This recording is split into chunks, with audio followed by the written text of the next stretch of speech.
আগের দিন বলেছিলাম কীভাবে আনন্দলোক হসপিটাল আপনারা যাবেন। আজকে আমি বলবো আপনাদের ভেতরে ঢোকার পরে কী কী করতে হয়। এখানে আমরা এবারে জুতোটা খুলে রেখে দেবো।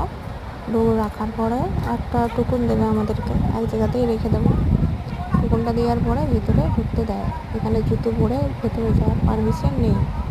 ভেতরে যাওয়ার পরে এইখানটায় আমরা লাইন দিয়ে দাঁড়াবো। এখানে টুকুন কাটতে হয় 50 টাকা দিয়ে। তারপরে টুকুনটা কাটতে হবে।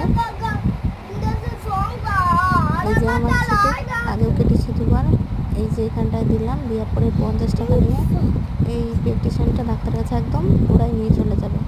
এবার আমরা নিচে চলে যাবো। এইখান দিয়ে নিচে যাওয়ার পরে ওইখানেই ডাক্তাররা বসে।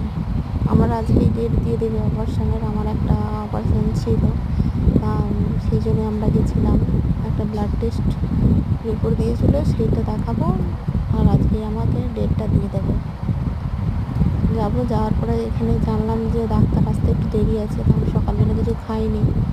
তাই আমরা বাইরে যাবো একটু খাওয়ার জন্য, সকালের টিফিন। এখানে আসার পরে দেখলাম এইখানটায় যে ভাত পাওয়া যাচ্ছে, পরোটা, রুটি, ডিম টোস্ট পাওয়া যায় সামনে। আর যে মাছটা আছে তারপরে ভাবলাম না আমরা মুড়ি খাবো। আমরা এখানে মুড়ি খেয়ে নিলাম। আর আমার হাজব্যান্ড এখানে কচুরি খেয়ে নিলাম। তারপরে ভেতরে যে আমরা বসে বিশ্রাম করছিলাম, ডাক্তার আসতে দেরি ছিল।